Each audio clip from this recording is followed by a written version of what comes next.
A group of black civil servants says the federal government is resorting to stall tactics to deny them their day in court, nearly 2 years after they sounded the alarm on anti-black racism in the public service. More than 1,500 black federal employees have joined the proposed class action lawsuit, taking aim at what they describe as the government's wrongful failure to hire and promote black employees in the public service. The lawsuit alleges decades of discrimination and harassment against tens of thousands of black employees and job applicants who say they were subjected to racist comments and jokes and passed over for promotions or just not even hired in the first place. The effects of that exclusion were debilitating, with employees reporting anxiety, shame, and significant financial losses. The lawsuit is seeking $2.5 billion in damages, including compensation for lost income and other benefits. Joining me now with more on the lawsuit is one of its lead plaintiffs, Nicholas Marcus Thompson, Executive Director of the Black Class Action Secretariat. Thank you so much for joining us today, Nicholas. We appreciate your time. Thank you for having me. Can you tell me a little bit about when you first started to notice a pattern in your own life and in the lives of your black colleagues who are working for the government of Canada that you went, you know what? This is discrimination. This is racism.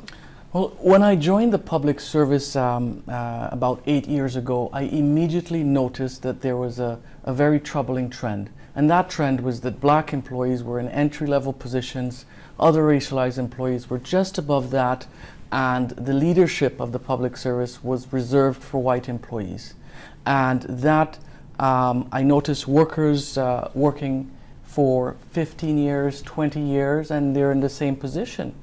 And that has really culminated in significant psychological injuries for workers, mental health injuries, and as well as the financial losses. So, and that's where really I decided that we had to do something about it. And I started talking with workers across the public service, and they told me the same thing, that they were very well qualified and were being denied promotions, they experience racism in the workplace. One worker was told that we should go back to the good old days where we had slaves. And where we had slaves. Correct. The manager told her we should go back to the good old days where we had slaves. And that manager faced no consequences. And it is that constant ability of public service leaders to make comments like that, and there's no consequences for it. It's atrocious. It's atrocious, and that's very direct. And as you're saying, also this insidious, systemic racism where people are not being promoted. They're staying in the same job their entire career while their colleagues around them are promoted. People hear the stories and the numbers, but I think it's powerful when we have some of those examples. Can you share with us some of your story or some of your colleagues' stories that are involved in this lawsuit that have led you to this point? Sure. The public service, black workers make up the largest racialized group in the public service. So that's 3.8% of the almost 300,000 public service. And black workers, black workers are the least paid in the public service. Despite being the largest group, it is the least paid group, representing just over 1% in the executive rank. To put that into perspective, the executive ranks of the public service has approximately 8,000 employees, and black workers make up just about 100 executives in the entire public service that prides itself in being inclusive and diverse and merit-based. But that is not the case for black workers. Many black workers, 70% are women, mothers and grandmothers who have dedicated their lives to serve in Canada, and in return, Canada has denied them promotional opportunities, has treated them inhumanely, and all of that results in a denial of basic human rights. And it also results in degradation. It also results in humiliation. Workers have told me that they have attempted suicide because they have nowhere to turn to, no recourse in the workplace, lack of support from their unions, and just nowhere to turn to, and that they have suicidal ideation. Experts have told us how this discrimination impacts your brain. It actually causes your brain to move in a particular way, which has a direct impact on your parenting, on your social life, on your relationships.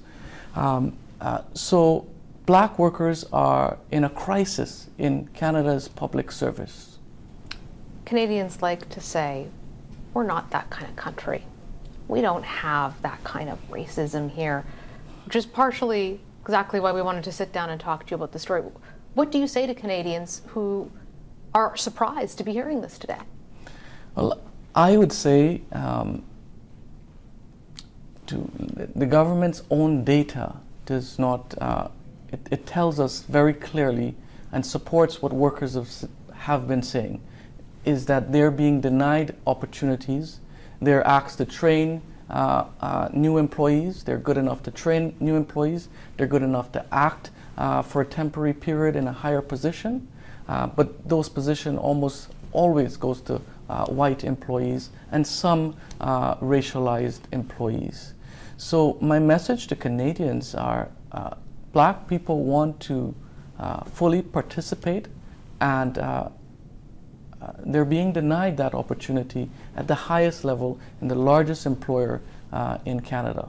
So listen to us, be an ally, and let's work together, because we want to make Canada a better place and to fully participate in Canada. I imagine a tremendous financial consequence too, because federal government pensions are based on the rank you retire at. So if you're never promoted, then that's having a significant impact. How has the government responded so far to your proposed class action lawsuit? Well, the government is speaking from both sides of its mouth. They're saying one thing publicly, and they're fighting black workers in court. They've just brought in an expert from the US to challenge their own data. They continue to bring motions to delay the case. The government has fully acknowledged that this issue exists in all of its institutions, and that the pain and damage that it causes is real. And then it shows up in court fighting black workers, forcing black workers to recount the trauma that they've endured at the hands of the government for decades. Nicholas, what needs to happen going forward? How would you like to see the government respond, and what changes need to be made? Well, firstly, the government needs to come to the table with workers and work with us to create those solutions that is necessary. And that is the legislative changes, amendments to the Employment Equity Act. We're seeking to create a separate and distinct category for black workers under the legislation to ensure that black workers are not left behind when it comes to hiring and promotional opportunities. We're also seeking accountability through an accountability commission to police the public service to ensure that that black workers do not face this discrimination again. And we are presently building a national and international coalition with organizations from across the country and internationally as well, to bring attention to this issue that is happening in Canada. We're scheduled to make a major announcement next week, so stay tuned on that. We will absolutely be tuning in for that announcement. Nicholas, thank you so much for joining us today. Thank you for having me.